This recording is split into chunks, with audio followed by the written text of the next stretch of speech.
তারা দুর্ভাগ্য নিয়ে জন্মেছে, যারা ইসলাম নিয়ে জন্মায়নি তাদেরও দাওয়াতে ইসলাম অর্থাৎ ইসলামের দাওয়াত দিয়ে তাদের মধ্যে নিয়ত ইমান নিয়ে আসলে এটা আল্লাহ তাআলাকে খুশি করা হবে। ইসলাম ধর্মাবলম্বী নয়, তাদের মধ্যে ছড়াতে হবে। শক্তিশালী মনে হয় যখন সবাই টুপি পরে এখানে বসে আছেন, হাজার হাজার মানুষ বসে আছে, তখন মনে হয় ইসলামের ঐক্য একটা জায়গায় আছে যেখানে আমাদের কেউ কোনোদিন দাবাতে পারবে না। ইনশাআল্লাহ, ইনশাআল্লাহ। আল্লাহু আকবার, আল্লাহু আকবার, আল্লাহু আকবার। আল্লাহু আকবার। জনকেও আমরা ইমানের দিকে নিয়ে আসতে পারি, তাহলে সত্যিকারের ইসলাম ধর্মের শুদ্ধি হবে এবং সেটা বিস্তারিত হবে।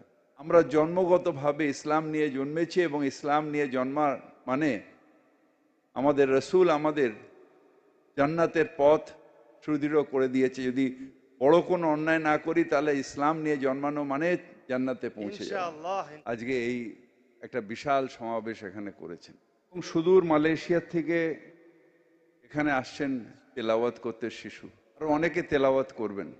ভাই, এটা কোনো উপকার নয়। তেলাওয়াত যত শুনবেন আত্মা তত শুদ্ধ হবে। তেলাওয়াত যেখানে হবে আল্লাহর রহমত সেখানে নেমে আসে। অর্থাৎ এখানে তেলাওয়াত হওয়া মানে এর কাছাকাছি পুরো কলকাতায় আল্লাহর রহমত আসুক, এই সুবহানাল্লাহ, দোয়া করুন। সুবহানাল্লাহ। আমাদের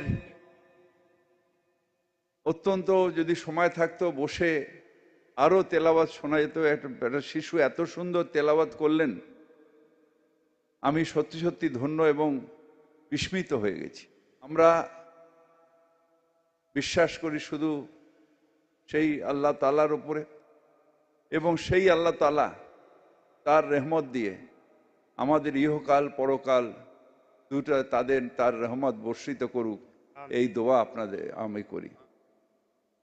আরেকটা জিনিস, সেই ফাউন্ডেশনের কাছে আমার চাবার আছে, সেটা হচ্ছে এইরকমই একটা অনুষ্ঠান করে আমরা বিশেষ করে ইসলাম ধর্মাবলম্বী মানুষেরা তারা যদি তেলাওয়াতের সাথে সাথে তার মানে এইটাকে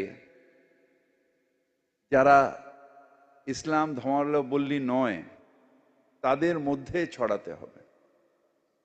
কারণ আমরা নিজেদের আল্লাহ তাআলার রহমত আমাদের আছে, আমরা জন্মগতভাবে ইসলাম নিয়ে জন্মেছি এবং ইসলাম নিয়ে জন্মার মানে আমাদের রসুল আমাদের জান্নাতের পথ সুদৃঢ় করে দিয়েছে। যদি বড় কোনো অন্যায় না করি তাহলে ইসলাম নিয়ে জন্মানো মানে জান্নাতে পৌঁছে যাওয়া। ইনশাআল্লাহ, ইনশাআল্লাহ। কিন্তু যাদের সেই আল্লাহ সেই রহমত যাদের দেননি, তারা যদি তেলাওয়াত এবং কোরআন শরীফের মানে যদি বুঝতে পারেন এবং একজনকেও যদি আমরা ঈমান দিতে পারি, তাহলে আমাদের জান্নাতের পথ একেবারে সুদৃঢ় হয়ে যাবে। আমরা নিজেরা মুসলিম ঘরে জন্মেছি, মুসলমান ঘরে বড় হয়েছি, আমাদের নামাজ আদব কায়দা সব আমাদের বেশিরভাগই মানুষের জানা। কিন্তু যারা দুর্ভাগ্য নিয়ে জন্মেছে, যারা ইসলাম নিয়ে জন্মায়নি তাদেরও দাওয়াতে ইসলাম অর্থাৎ ইসলামের দাওয়াত দিয়ে তাদের মধ্যে ইমান নিয়ে আসলে এটা আল্লাহ তাআলাকে খুশি করা হবে। আমাদের ইসলামের রাস্তা, আমাদের রসুল পাক তিনি কত মানুষকে ইমান দিয়েছেন। আমাদের বড় বড় ওলি যারা এসছেন কত মানুষকে ইমান দিয়েছেন। আমাদের ব্যবহার, আমাদের জীবনযাপন, আমাদের কোরআন শরীফের মানের মধ্যে দিয়ে রাখা এবং আমাদের তার জীবনটাকে বাণীটাকে চারিদিকে ছড়িয়ে দিলে যদি একজনকেও আমরা ইমানের দিকে নিয়ে আসতে পারি, তাহলে সত্যিকারের ইসলাম ধর্মের শুদ্ধি হবে এবং সেটা বিস্তারিত হবে। আপনাদের সবাইকে আজকের দিনে আন্তরিকভাবে ধন্যবাদ জানাই, বিশেষ করে কোরআনের আলো ফাউন্ডেশনকে যে এরকম একটা তেলাওয়াতের কম্পিটিশন, এরকম একটা তেলাওয়াতের ব্যবস্থা করে দেওয়ার, এবং আপনারা সবাই এখানে একসাথে সঙ্গীত হয়েছেন।